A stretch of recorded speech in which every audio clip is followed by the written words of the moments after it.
Ok, gracias. Entonces un poquito vamos a regresar para que no se olvide. Uno de los grandes problemas en caso de esta dificultad respiratoria por el surfactante, ya hemos mencionado esto, que tiene que ver con eh, algunas características, ¿no?, del paciente, ¿no? Generalmente se dan en los prematuros, menos de 35 semanas, menos de 2.500 gramos, digo, de peso, y la inmadurez, ¿no es cierto?, funcional. Se mencionaba que la síntesis está entre las 24 y 8 semanas, 24 y 28 semanas, pero la cantidad adecuada está entre 34 y 36. Tenemos ahí los factores de riesgo, que es importante conocerlo porque eso también le van a hacer exámenes a los neonatos: embarazo múltiple, diabetes materna, de raza blanca, preeclampsia, hipertensión arterial y el uso de corticoides. Eso va a significar factores de riesgo en este caso. Luego también se menciona también las mutaciones de genes, pero generalmente, como le digo, solamente el Hospital Nivel 4 puede realizar eso. Bueno, para que lo vean esto y vemos esto. ¿Cuál es la importancia para hacer el diagnóstico de eso? Ya les he mencionado que es el AGA. El AGA tiene que retratar una acidosis, una presión de CO2 amplia, ¿no?, una presión de oxígeno menor de lo normal y una saturación. Teniendo esto y la clínica y la prematuridad en estos controles, estamos hablando de un problema de déficit surfactante. Como ya le mencionaba, hay que hacer de todas maneras otros: glucosa, hemograma, hemocultivo, porque hay que descartar, ¿no? Y justamente en estas cosas es la situación viral también que puede provocar un problema respiratorio, insuficiencia respiratoria. Y en el caso de la madre, como antecedente, que sea diabética, se le tiene que hacer su... En la hiperbilirubinemia tenemos nosotros dos cantidades de referencia, ¿no? 12 miligramos en el prematuro y 15 en recién nacido a término. ¿Qué criterio debe tener para considerar una ictericia de este tipo, ¿no? Aparece en las 24 horas, aumenta 0,5 miligramos cada hora. La directa definitivamente es mayor de 2 miligramos, estamos de patología, y nacido a término mayor de 12 miligramos, como dice acá menciona, ¿no es cierto? Y recién a pretérmino mayor de 15. Entonces, a pesar de que acá dice 15, igual se considera, ¿no?, en esos términos. Ahora, ¿por qué aumenta? La fisiológica sabemos que es normalmente las primeras semanas, y esto se debe a la inmadurez. Entonces, el neonatólogo lo valora, no tiene, le hace la evaluación, y si hay alguna situación que pasa por encima, se hace fototerapia y acabó el asunto. Pero generalmente el neonatólogo solamente observa al chico, ¿no? Y le dice al señor: dentro de unos días esto desaparece poco a poco. Por ahí, por causa hemolítica, definitivamente, ¿no? Puede ser causa hemolítica, y generalmente acá tenemos que ver por ahí su inmunización, RHBO, antiqueria, antidafe y otros antígenos, que se llama anticuerpos irregulares. Y la forma como se va a diagnosticar esto es con el test de Kunz. El test de Kunz directo positivo nos está hablando de alteraciones hemolíticas de este tipo. Frecuentemente la inmunización, o sea, la incompatibilidad ABO-RH. Eso es lo que se va a ver con esta patología. Y eso es lo que las primeras 24 horas se va a observar eso. El neonatólogo siempre nos pide el grupo sanguíneo, nos pide bilirrubina, definitivamente, para determinar esta patología. Y si hay una incompatibilidad, saben que es por eso. Él hace un test de Kuhn de todas maneras, porque es de esa parte inmunológica. Cuando el test de Kuhn es negativo, se está hablando que ya no es por inmunización, se está hablando por alguna alteración enzimática, ¿no es cierto? O morfología o hemoglobinopatía. No tiene nada que ver con la parte de inmunización, ¿no?, que tiene que ver con directo. Hay alteración también de la conjugación hepática, sí, definitivamente, y hay patología señalando, ¿no?, de todas las cosas, señalando lo que se ve frecuentemente: síndrome de Creutzfeldt-Jakob, síndrome de Gilbert, que puede haber muchas cosas, pero por lo menos dentro de esta clasificación es importante. También alteración de la circulación enterohepática de la bilirrubina. Y esto tiene que ver con la lactancia materna. Y sucede eso, ¿no? Frecuentemente la madre ve pues, que su hijo ha cambiado de color y el neonatólogo siempre le pregunta, ¿no? ¿Y de cuánto? No, ya, espere esto unos días para que se solucione. Y generalmente la periurinemia es de tipo indirecto, ¿no? Y es benigno, ¿no? Se puede prolongar algunas veces hasta unas 12 semanas, pero esto tiende a desaparecer. O sea, acá la importancia de esta alteración enterohepática tiene que ver con la lactancia. Punto. También hay aumento por colestasis, ¿no? Y acá sí es una de las cosas que los neonatólogos también, cirujano pediatra también mira esta situación a ver si no hay algún compromiso de tipo anatómico, ¿no? Pero acá tiene que verse generalmente, siempre, la mayoría del caso, frecuentemente ve que es problema viral, citomegalovirus, una atresia biliar, hepática o quiste del colédoco. O sea, estas son situaciones que se ven con frecuencia, por lo menos. Y la otra viene a ser también el déficit de antitricina que va a provocar fibrosis quística. Ahora, ¿qué cosas se debe pedir nuevamente con todo esto? Para descartar definitivamente la parte anatómica, ver si esto es por obstrucción, ver si por infección, etcétera. De todas maneras, lo que tiene que hacerse es el perfil hepático, ¿no? Lo que en general sí vemos nosotros, el CUMS.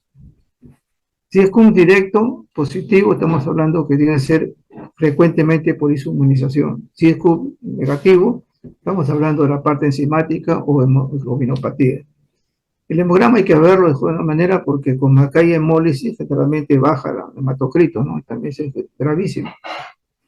La otra es observar la sangre, flotilla de sangre periférica.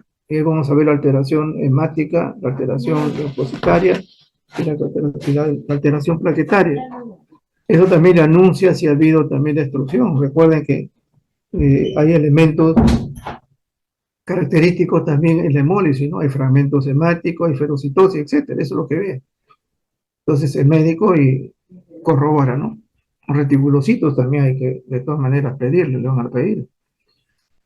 Grupo sanguíneo y factor siempre se le va a pedir a los neonatos, así sea de cualquier causa. Eso es lo que pide el neonatólogo.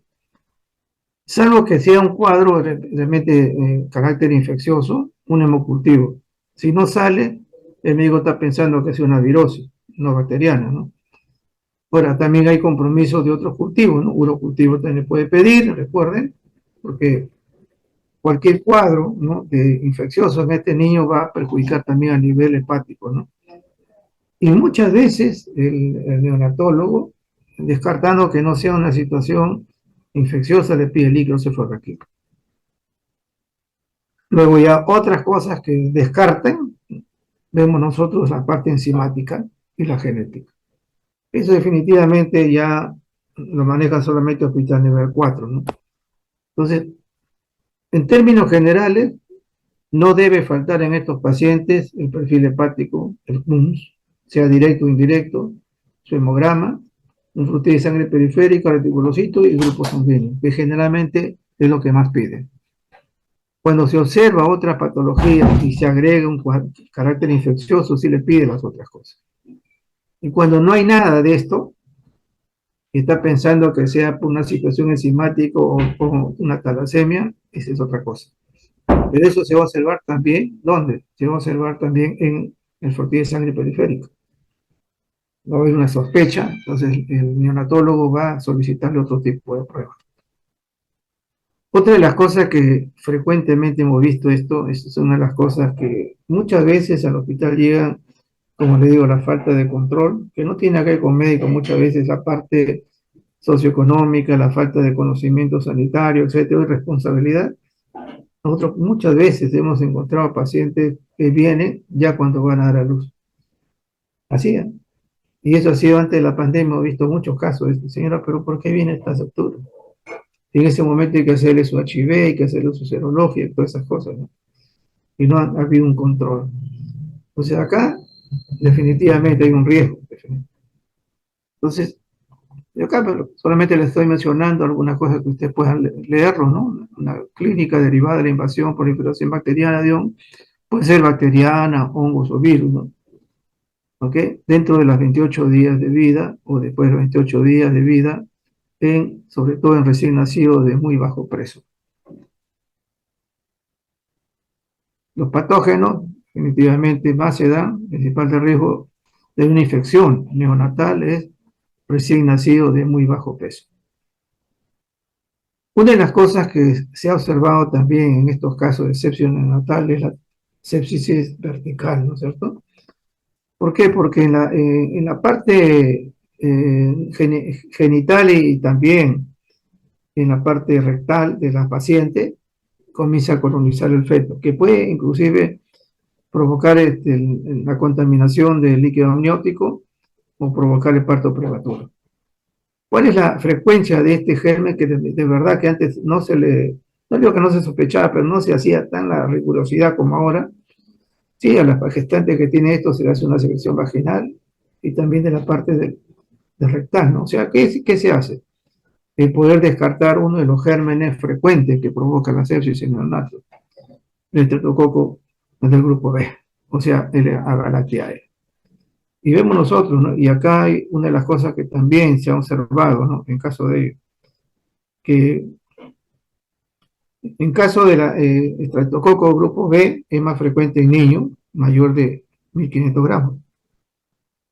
Estamos hablando del riesgo de los de bajo peso, ¿no?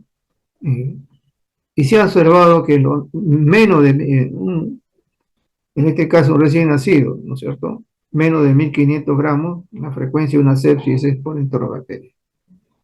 Y acá solamente mostrarles, ¿no? Que hay inmadurez del sistema inmune, paciente ¿no? Prematuro, exposición a microorganismos de tracto genital materno, que hemos mencionado que es la transmisión vertical, que puede dar dos compromisos, parto prematuro primario o una corionitis. Factores postparto, que también tiene que ver con traumatismo, procedimientos invasivos, definitivamente también se utiliza, hay intubación, etcétera, o catéter, que también se realiza en los pacientes, y el incremento también de la exposición postnatal, ¿no? Sobre todo cuando el recién nacido tiene que hospitalizarse con mayor tiempo. Entonces, esas condiciones dan la sepsis neonatal. ¿Y cuál es el germen más frecuente? Es que definitivamente se ha encontrado una proporción en algunos casos, en otros países hasta el 20%, es el estreptococo beta agalactiae, ¿no? Y esto, si hablamos de peso, 1500 más estreptococo, menos de eso, enterobacteria. Hay consideraciones, ¿no? Sepsis precoz, sepsis tardía, que ustedes ya lo ven con tranquilidad esto, ¿no? Y alguna clínica, que es ya responsabilidad de los clínicos. ¿Qué se pide? Una de las cosas que he subrayado acá es el hemograma, que pueden ver en estos niños leucocitosis o leucopenia. Pero siempre vamos a ver formas inmaduras, ¿no? Significa, las formas inmaduras estamos referidos siempre a metamielocitos, mielocitos, esas son formas inmaduras, y trombocitopenia. El PCR, pero en la literatura los neonatólogos piden mucho procalcitonina. O sea, más que PCR, procalcitonina. Y eso definitivamente en emergencia pedían mucho acerca de eso. Y le moraba procalcitonina. Ahora, como aquí hay un compromiso sistémico, hemocultivo, definitivamente, para determinar el germen, ¿no? Que puede haberse empezado en cualquier lugar del organismo, pero el hemocultivo no va a aislarlo. Y de ahí al día siguiente se está haciendo, ya saliendo esto, se le da un tratamiento previo, porque justamente se está sospechando, ¿no? Por el neonatólogo, y en este caso el pediatra, etcétera, sospechando qué problemas bacterianos puede tener. Eso también teniendo en cuenta también lo de la madre. Entonces ahí definitivamente hay que solicitar un hemocultivo, ¿no? Y para poder aislarlo y más inmediato, se puede decir, en este caso. ¿Qué otra cosa se está haciendo en estas gestantes, ¿no? Y eso se está haciendo ya como una cuestión de rutina, ¿no? Secreción vaginal y el cultivo materno, porque también son parte de compromiso, en este caso, el neonato. Y del cultivo, en caso de recién nacido, hay que del exudado, definitivamente, cualquier exudado que tenga, de la orina, o coprocultivo, efectivamente, un cultivo del cordón o del líquido amniótico. Eso se hace definitivamente no dentro de todo el proceso de la enfermedad. Si está en hospitalización y usa estas catéter, a nosotros nos enviaban no solamente de Diego, sino también de UCI, todos los días un pedazo, podemos decir, del catéter. Nos enviaban siempre el catéter para hacer el cultivo, ¿no? Por la sospecha siempre del riesgo de una sepsis, ¿no? Y era un punto de entrada. Como sepsis va a provocar eso, el neonatólogo siempre nos pide bilirrubina. Procalcitonía, hemograma, y la bilirrubina para él no es una sepsis, porque ya la clínica lo está mandando también. Glucosa, si hay necesidad de pieloglucosa, examen de orina con un volumen disminuido, ¿no? Pero generalmente es hemograma, procalcitonina, un hemocultivo, ¿ok? Una bilirrubina, que son las pasos importantes para... Y en algunas oportunidades también lo que he visto en el sepsis le piden líquido cefalorraquídeo, porque esto ya es cargo sistémico. Eso es lo que generalmente en emergencia se pedía a la mayoría, pero el médico, el neonatólogo, en el caso del pediatra, etcétera, eh, la procalcitonina sí dice es mejor que el PCR. O sea, lo que se está viendo definitivamente que, y esto tiene que ver con el catéter, es la aparición de la bacteria Streptococcus epidermidis. Es parte de la flora. Pero hay dos consideraciones que he marcado, ¿no? Se ha convertido en el principal agente causante de sepsis neonatal tardía en recién nacidos prematuros. ¿Y esto qué es? Un agente infeccioso oportunista. Algunos dicen que esto es ayuda en un comienzo por la parte inmunológica, ¿no? Pero cuando hace el ingreso, definitivamente por alguna razón, inclusive hasta por el uso de catéter, sucede. Entonces uno tiene que tener cuidado. Entonces, este es un oportunista y un agente causante de sepsis neonatal en el recién nacido prematuro. También el estafilococo epidermide con puerta de entrada de otro tipo, ¿no? ¿Qué hay con las neumonías? Y es de las cosas que realmente impresiona. Hasta ahorita, por ejemplo, estamos en la semana 5, ¿eh? Imagínense, faltan como 40. Ya estamos aquí nosotros con respecto a las neumonías en el Perú, 1215. 1700, 1700, y uno comienza a mirar acá, definitivamente, lógicamente, del 19 al 20, que ha habido la patología del COVID, el reporte no ha sido tan evidente, te puedo decir, ¿no? Por eso que el 21 también hay una baja, pero esta baja quiere decir porque no ha habido la referencia, ¿no? Con respecto a esta patología, que probablemente haya sucedido con el COVID. Pero ya el 2022 está volviendo lo mismo. Y esperamos que este año, definitivamente terminar, no pase eso. Porque esto también nos está indicando que no hay una buena administración, no de los médicos, a nivel de las políticas de salud. Y hay que ser honestos al decirlo, ¿no? Porque estas son indicadores de mejora de la salud. Sin embargo, persiste. Y dentro de las episodios de neumonía, ustedes ven acá, están siempre en la zona de nororiente, ¿no? Acá hay unas consideraciones, aquí hay algo que es interesante también. Esto ya por estadística, no lo manejamos nosotros, pero lo maneja el pediatra, el neonatólogo que tiene que ver estos niños. Menores de un mes, ustedes ya saben que es ¿no es cierto?, la galactiaria. Dentro de los virus, que también se menciona, el citomegalovirus es frecuente. Y luego el resto, si ustedes ven acá de mayores, niños mayores, neumococo, neumococo, neumococo. Y de los virus sincicial respiratorio, citomegalovirus, virus sincicial respiratorio, la influenza AB y Epstein-Barr. Entonces, en los primeros meses, en el primer mes del año, seguimos nosotros teniendo no solamente sepsis, sino también problemas neumónicos con respecto a Galactiae y citomegalovirus, que son frecuentísimos. y el resto del neumococo, es el que de las bacterias, ¿no? Y de los virus, en ese posterior a los niños mayores de un mes, virus inicial respiratorio, citomegalovirus, virus inicial respiratorio y la influenza. Igual acá, para que nos lea, el factores de riesgo. En estos casos hay situaciones ambientales, ¿cierto?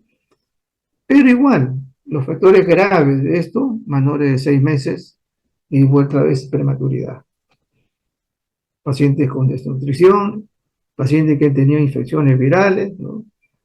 O tienen algún problema de tipo congénito, pacientes de bajo peso, inclusive hasta bajo nivel socioeconómico, porque esto a veces parece mentira, pero la situación sanitaria se ve después, ¿no?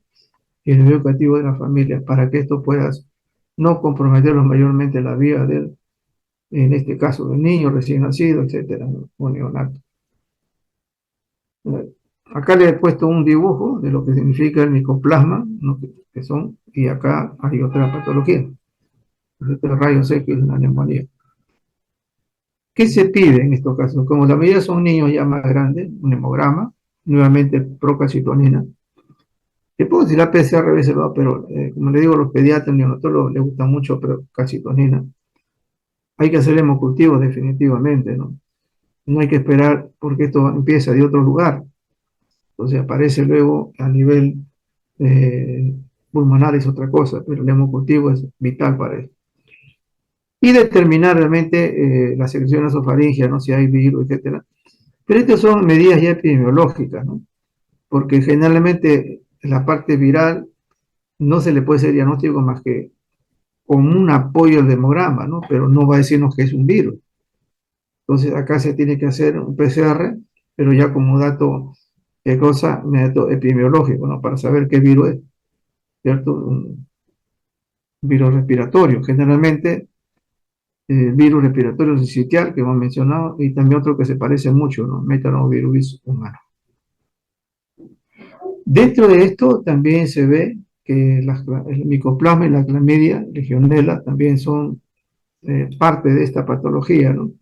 Y acá por eso le he puesto el micoplasma, ¿no? Esto no se hace como cultivo, se utiliza también reacción de cadena polimerasa o en algunos casos también algún sistema ELISA, ¿no? Pero más se utiliza en la serología esto. Entonces no es tan frecuente poder utilizar esta técnica porque es bastante, no solamente costosa, sino un poquito más, diría tampoco tardía, ¿no? Es buena, pero ya entra la parte epidemiológica, ¿no? Para saber qué virus está rondando, ¿no? En este parte, ¿no? En ese momento estacional, se puede decir. Lógicamente se le tiene que hacer AGA, electrolitos, pruebas renales y hepáticas, de dónde viene la patología. Siempre se va a hacer despistaje de tuberculosis por la situación que nosotros manejamos en nuestro medio. Y se estaba haciendo hace muchos años, ahorita no sé de verdad. En el hospital estábamos haciendo solamente disputo, que es bien difícil en caso de niños pequeños, sino se le hacía también el aspirado gástrico. Y ahí encontrábamos a veces gérmenes, ¿no? Etcétera, y otro tipo de patologías. El derrame del estudio, si hay derrame en esta patología, necesariamente tiene que hacerse. Y una imagenología, ¿no? Definitivamente. Entonces, en este caso, la neumonía, el hemograma, procalcitonina, pruebas de hemocultivo, secreciones, generalmente viral PCR, ¿no es cierto? El AGA electrolito, porque el problema respiratorio, despistaje de TB, hay que hacerlo de todas maneras, si hay derrame, el estudio de líquido pleural, ¿no? En este caso, y una radiografía. ¿Qué es con la enfermedad diarreica aguda? ¿No? Que hay unas consideraciones de la OMS aquí, para que lo puedan ustedes visualizar. Y el año 2023, miren lo que estamos. Del 18, 19, 20, 190.000, 103.000, 115.000, 187.000. ¿Qué nos dice? Hay un problema definitivamente de control. Podemos decir, para no mencionar otra vez, ¿no? Problema sanitario. ¿Ok? Esto no solamente es a nivel de salud, ¿no? Definitivamente, no se ve una mejora. Y para que uno se pone a pensar eso, ¿en qué lugares frecuentemente y en cantidad hay? Casi el 40% está en Lima, luego sigue Piura y luego Arequipa. Lógicamente, porque nosotros tenemos toda una colindante, ¿no? Muchos barrios, etcétera, algunos que no tienen agua ni sistema de desagüe, etcétera. Entonces se observa este tipo de cosas. Ahora, esto definitivamente eh, no es tan, ¿cómo le diría, no? Uno dice, no, pero no mata, también mata, por si acaso. El MINSA, y este es un dato, ¿no?, que salió del MINSA, reporta un brote de enfermedad diarreica aguda en Tumbes. Esto ha sido en los meses de enero, febrero y marzo de este año, ¿no? ¿Cuántos casos? 980 casos. Eso tiene que ser reportado posteriormente cuando se termine este año. Es la segunda causa de muerte, esto sí es importante, enfermedades diarreicas, es la segunda causa de muerte en niños menores de 5 años. ¿Y qué son? Enfermedades prevenibles y tratables. Sin embargo, se están muriendo, ¿no? Matan más de 500.000 niños menores de 5 años cada año. Y no solamente acá estamos hablando a nivel mundial, ¿no? Se pueden prevenir y eso es justamente a nivel socioeconómico, ¿no? Definitivamente es una de las cosas que está pasando. 1.700 millones de casos de enfermedades diarreicas infantiles cada año. Una principal causa de desnutrición en menores de 5 años. La etiología, generalmente que sí se conoce ahorita, es netamente viral, preferente. Y he visto que los pediatras, pues antes, años atrás, ¿no? Antibióticos, ¿no? Ya en los últimos años, yo diría, pues no tanto como más o menos 10 años, eh, consideran y nos piden siempre una reacción inflamatoria. Eso es lo que vamos a ver antes. Entonces, la mayoría son virales, ¿no? Rotavirus, adenovirus, astrovirus. Y las bacterias sí se observa porque en una reacción inflamatoria vamos a ver que hay sangrado, un sinnúmero de elementos, ¿no? Y Shigella, Salmonella, por eso nos pide eh, diferenciación celular. Entonces, mononucleares, viral, más polimorfos nucleares, bacteriano. Entonces, eso ayuda mucho. Campylobacter, coli, etcétera. Y en caso también no bacteriano, pero sí la toxina, que definitivamente clostridios difíciles, que también se da en pacientes hospitalizados y uso de antibióticos. eh, Acá para que vean algunas características, ¿no? De las heces, ¿no? Y la mayoría, como se menciona aquí, etcétera.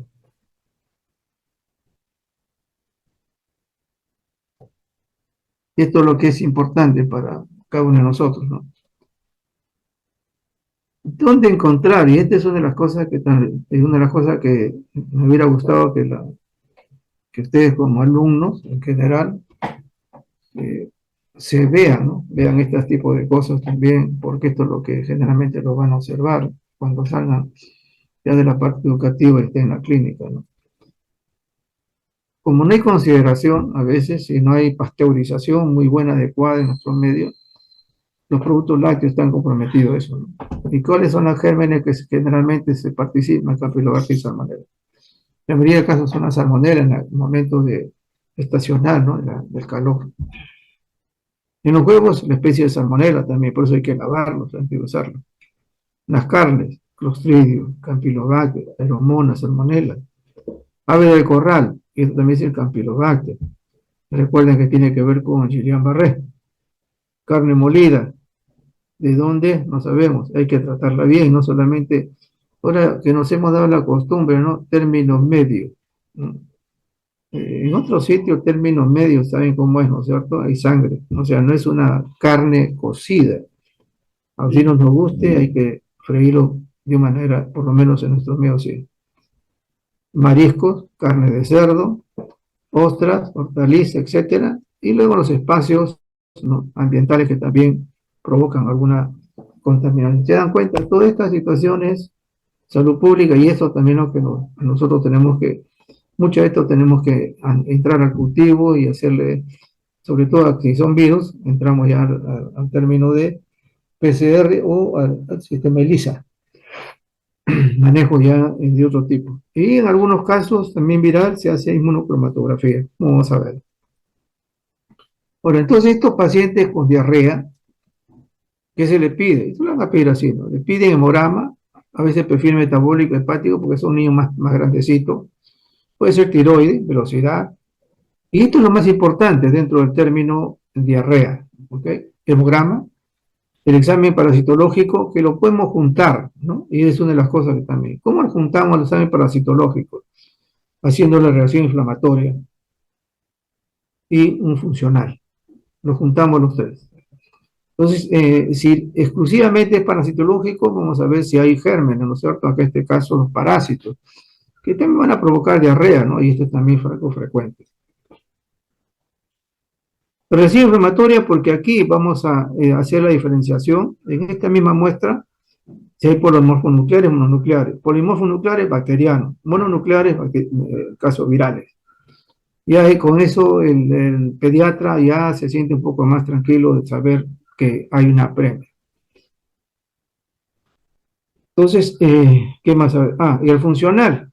Lo que se agrega nada más es ver las sustancias reductoras, ¿no es cierto? En este caso. Entonces, vamos a ver de arriba para no olvidarnos, ¿no? Y el coprocultivo también se puede realizar de aquí. No es que va a ser una muestra por cada sitio, si con una sola muestra podemos hacer todo esto. Pero lo digo con el cuidado de no contaminar más allá, ¿no? Con el germen.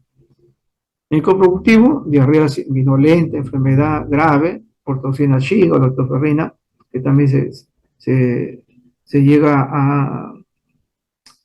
a dosar, se puede decir en el término, puede ser en este caso, cuando son sanguinolentos, y eso también lo vemos nosotros, porque el coprocultivo primero se hace un directo, ¿no es cierto? Es directo, vamos a decir, hay bastante sangre, a ver, abrígate Salmonella Shigella, puede ser Campylobacter, los tiros difíciles, ¿en qué caso? Hospitalización y está uso de antibióticos.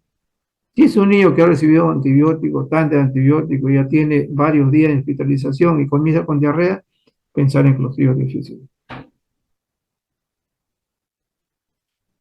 Entonces, estas pruebas que estoy marcando ahí son las que frecuentemente se solicitan en estos niños. Las otras, y acá vamos en la otra, ¿no? Serología para rotavirus de novirus, que solamente sí hay como programa del ministerio, ¿no es cierto? Entonces, esto también es importantísimo. Lógicamente que aquí en este caso, hay que hacer la disquisición, que no sea otro tipo de patología. Y acá tienen ustedes tanto el rotavirus como el adenovirus que se usa por inmunocromatografía.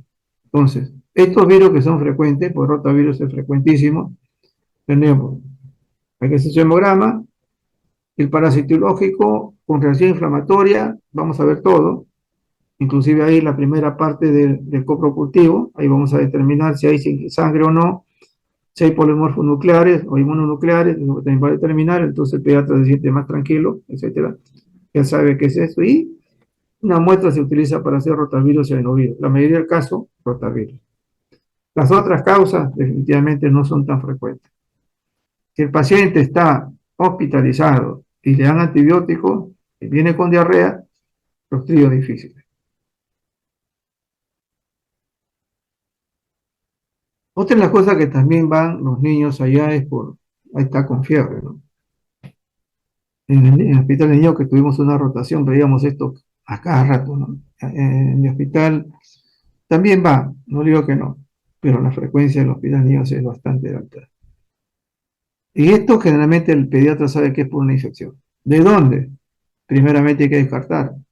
Y ahí ustedes ven, ¿no? La dentición produce fiebre y al comienzo sí, porque rechina, la madre va porque tiene fiebre, no pasa, el médico lo ve, señora, recién le saliendo los dientecitos. Ya, quedó por lo menos tranquilo. Generalmente, ¿a qué se debe? A infecciones de tipo viral. Y el médico ya, por lo menos dentro de la frecuencia, lo sabe, ¿no? Igual que gastroenteritis viral, etcétera. O definitivamente puede haber algún cuadro que hemos visto antes, neumopatía o problema también de sepsis y meningitis. Otra cosa que hay que descartar, que también no es infrecuente, es, ¿le han puesto vacuna, señora? Sí. Ahora, inclusive a esto se le llama la fiebre aguda, bacteriemia oculta. ¿Y a qué se debe la bacteriemia oculta? La oculta, ¿no? Generalmente por vacuna, el neumococo y el hemófilo.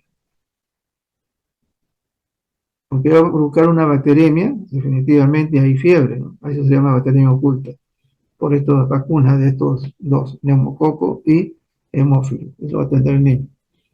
Pues descubriendo todo es por la vacuna. Eso se, provoca una bacteriemia oculta.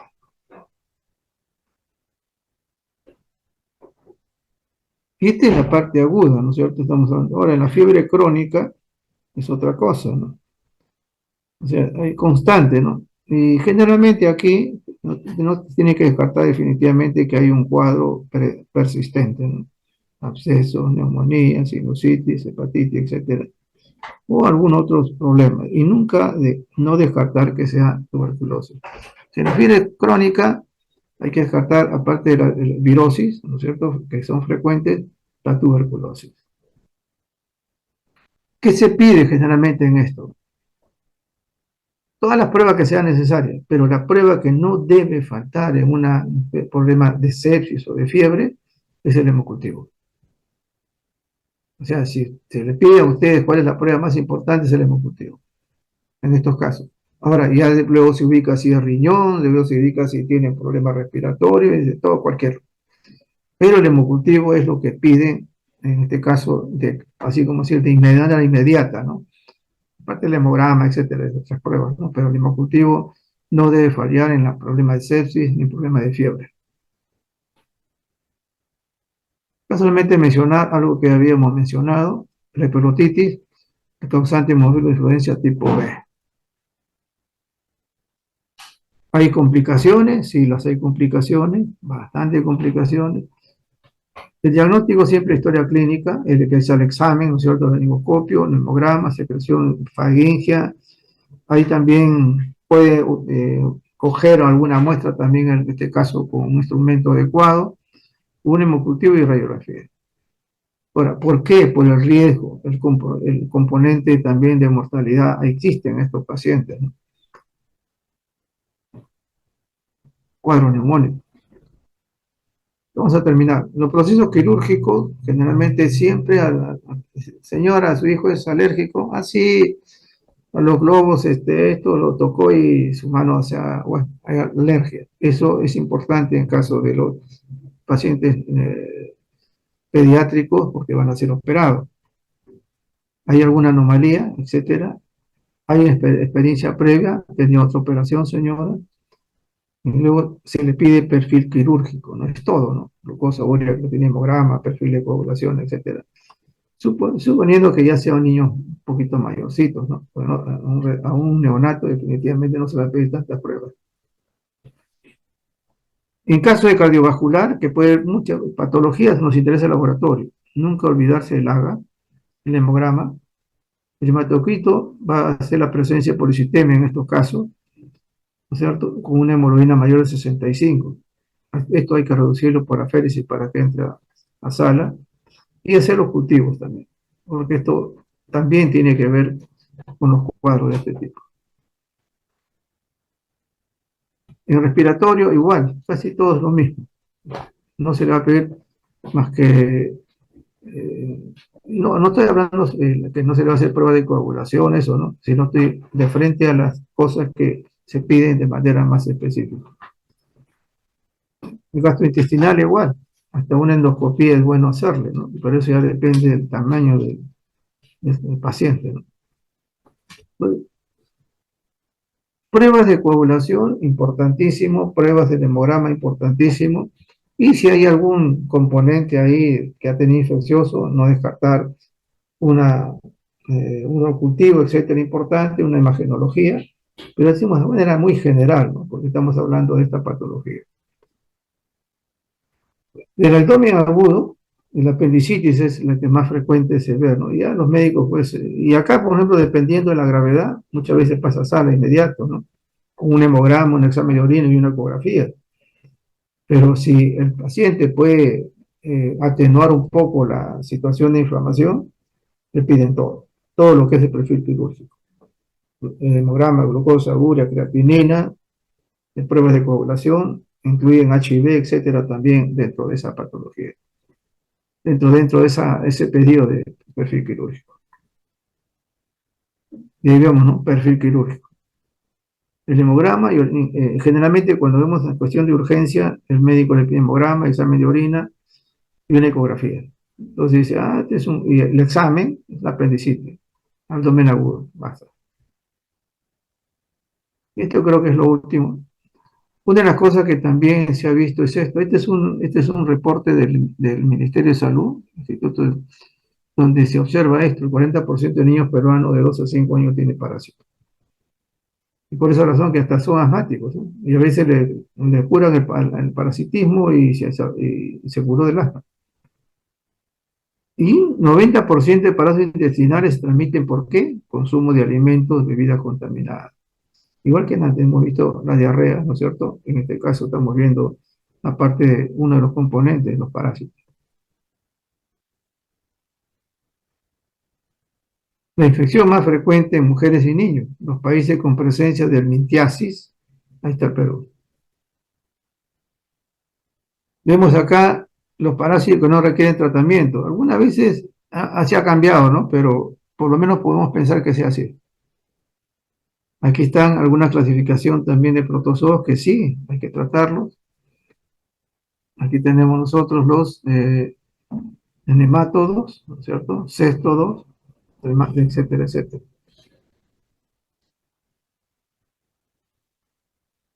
Protozoarios, y generalmente, ¿no? El contagio es oral fecal, ¿no es cierto? Los alimentos contaminados. Eso es lo que frecuentemente se da. O mal lavado también las verduras. Y acá para que vean esto, ¿no? Acá tenemos el ELISA, tenemos la gota gruesa, la filaria, tenemos el PCR y también tenemos acá estrongiloides a nivel pulmonar, como una neumonía. Eso se da. ¿Cuándo se da estrongiloides inclusive a nivel, me acuerdo mucho en los años, al comienzo había un paciente que se le echó HIV negativo, pero un paciente adelgazado, ¿no? Demasiado, etcétera, y presentaba una tumoración abdominal. Entonces se le hace un examen radiológico y ven ellos algo extraño, ¿cierto? Luego la paroscopía. Bueno, ¿qué le encuentran? Un tumor parasitario. Era una redondez provocado por la estrangeloide. Entonces, esto acá también puede ingresar a nivel pulmonar y provocar. ¿En qué paciente? A ese paciente yo recuerdo mucho, salió HIV negativo, se le solicitó una prueba que todavía estamos empezando HTLV y salió positivo HTLV. Entonces, un paciente inmunodeprimido, definitivamente con déficit, donde el parasitismo, sobre todo esto, nos riega totalmente, ¿no? ¿Qué se le pide entonces a estos pacientes? El hemograma definitivamente. ¿Por qué? Porque acá vamos a ver pues que hay una tendencia a eosinofilia, ¿no es cierto? Igual, una frotilla de sangre periférica hay que hacerlo porque no solamente hay malaria, también hay filaria, ¿no? Como hemos visto acá. Una reacción inflamatoria necesariamente hay que hacerlo. No solamente, igual que en antes, la diarrea, no vamos a determinar. ¿Por qué? Porque aquí, igual que el parásito feriado, los dos se hacen a la vez y vamos a encontrar, ¿es parásito o no? O es bacteriano o viral. Estas ya son pruebas específicas, ¿no? Prueba de sedimentación, prueba de Graham para ver oxiuro y prueba de Berman para ver huevos y parásitos. Ahora, aparte de eso, no es pues parásito coprocultivo. Mencionó adelante. En algunos casos también se puede utilizar la serología para ver los componentes, ¿no? O sea, en este caso, Cryptosporidium, Ameos, Fasciola, Echinococcus granulosus. Porque a veces no se garantiza pero hay una sospecha, ¿no? En este caso del pediatra. Prueba de inmunofluorescencia, PCR, ¿no? También se hace PCR, pero generalmente de tipo epidemiológico, no es para hacer. En coloración sin lince para lo que son criptosporidio y ciclospora, ¿no es cierto? Solamente se colorea con esto, con la coloración de tuberculosis utilizan eso. Generalmente en pacientes inmunodeprimidos. Eso lo hemos visto nosotros en pacientes con HIV. Aspirado renal, para giardia, colonoscopía, giardia y también los ciuros, etcétera. Generalmente se observa, ¿no? Pero en algunos casos, generalmente a veces han como especie de quiste y observan eso. Pero es muy raro, ¿no? Pero es así. Imagenología. Como he visto acá, de que es una radiografía de pulmón. Entonces, en la parte de parásito, una reacción inflamatoria, coprológico, etcétera, ayuda mucho. Vamos a ver eso. Reacción inflamatoria porque vamos a determinar, ¿no es cierto? Un hemograma porque vamos a ver ahí, hay la presencia de eosinofilia. De todas maneras hay que ver en este caso las pruebas ya específicas para cada uno, la prueba de sedimentación la que más se utiliza. Sí hay un compromiso de niños un poquito mayor por alguna razón, no solamente por HIV, sino inmunodeprimido, hay que hacerle otro tipo de pruebas que son contaminantes. Es lo que se tiene que hacer en este caso. Pero generalmente es el hemograma, el examen de heces, en general, es lo que van a hacer. Y si hay una sospecha de otro, se le hace serología, no otra más. Y el resto son cosas que puede redundar. Y esto para que vean que es un trabajo aquí, como le digo, a veces es algo que tenemos que cambiar, ¿no? Todos nosotros. La necesidad de ese trabajo de investigación es vital. A veces hay trabajos de aquí que son de hace más de 20 años, ¿no? Y de verdad no hay una razón, pero esto no lo han hecho aquí, sino en la provincia de Lima, ¿no? ¿Qué es lo que han encontrado frecuentemente? Hemoglobina aeropolítica, giardia de alambre, bastocistosomia. Es lo que nosotros encontramos bastante en Lima, hemos encontrado bastante bastocistosomia. En niños, bastante frecuentísimo. Entomoeba coli, que no son patógenos, nana, hemobucli, chiromasti. Pero eso, de todas maneras, hay una sospecha y nosotros vemos esto, ¿no? Está bien que no sea patógeno, pero arrastra porque la comida o los alimentos que han consumido no son de buena calidad, pues, es externo. Después el ascaris, Inolepis nana, el oxiuros, xilostoma, trichura y trichura, estrongiloide y fasciole hepática. Es lo que frecuentemente se observa en nuestro medio. Y no necesariamente en estos lugares, ¿no? Si en Lima también se observa bastante. La giardia es una de las blastocitis y la giardia son una frecuentísimas. Y luego el ascarilombricoide también. No se descarta otro, pero es lo que más frecuentemente se observa en los hospitales. Ok, acá hay algo para que lea con tranquilidad y estas son la bibliografía de donde se ha tomado, ¿no? Ok, entonces hemos hecho un repaso bastante corto de lo que significa el manejo de algunos exámenes laboratorios a nivel pediátrico y eso es lo que definitivamente tienen que conocerlo porque eso es lo que van a ver ustedes dentro de poco. ¿Ya? Las pruebas especiales siempre se lo deja al final, porque ya en las primeras pruebas, yo le diría que el 80% de lo que determine un examen de heces, un hemograma, eso le va a hacer ya guiar a ustedes el diagnóstico y luego tomar las otras medidas. Siempre las partes de PCR, ¿no? El hecho de reacción de cadena polimerasa o biología molecular, es pues, de carácter epidemiológico, frecuentemente, para saber si realmente, y eso lo hacía el ministerio, ¿no? Con el rotavirus, ¿no? Para determinar en qué momento estacional había incremento, ¿no? En este caso. Entonces, esto es lo que quería mostrarle. Ubíquese más con respecto a los exámenes de laboratorio. ¿No se quieren ir? Ajá, ya. Eso lo doctor. Ya. Vean esta semana a ver sus notas, ¿ah? La próxima semana quiero tener todas, ya tengo todo el registro. Y luego también vean las notas de práctica, ustedes, ¿ok? Cada docente ya tiene, ¿no? Por lo menos en mi grupo ya tienen sus, yo les digo, ¿no? Sus notas de práctica son estas, no hay problema en ese sentido, estamos empezando. La práctica que van a hacer dentro de poco es una parte de microbiología, ¿ya? O sea, fijen bien eso. Yo no les voy a decir pues que me den el diagnóstico, ¿no?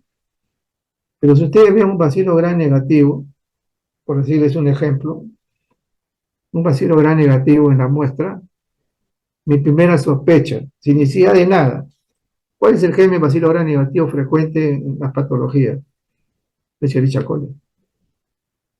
Nada más. Si ustedes encuentran ahí una coloración de Sid Nielsen y ven ahí unos bacilos rojitos, yo les digo, identifiquen primero el germen. Ese es un BK, enfermedad tuberculosa. A veces se van de frente a la enfermedad cuando tienen que ustedes calificar ahí. Si hay coco gran positivo, hay bacilo gran negativo, etcétera, siempre piensen en lo más frecuente, no en las cosas extrañas. Y con eso tenemos ya nosotros completado la primera parte de lo que van a venir en el examen. Ok, buenas tardes.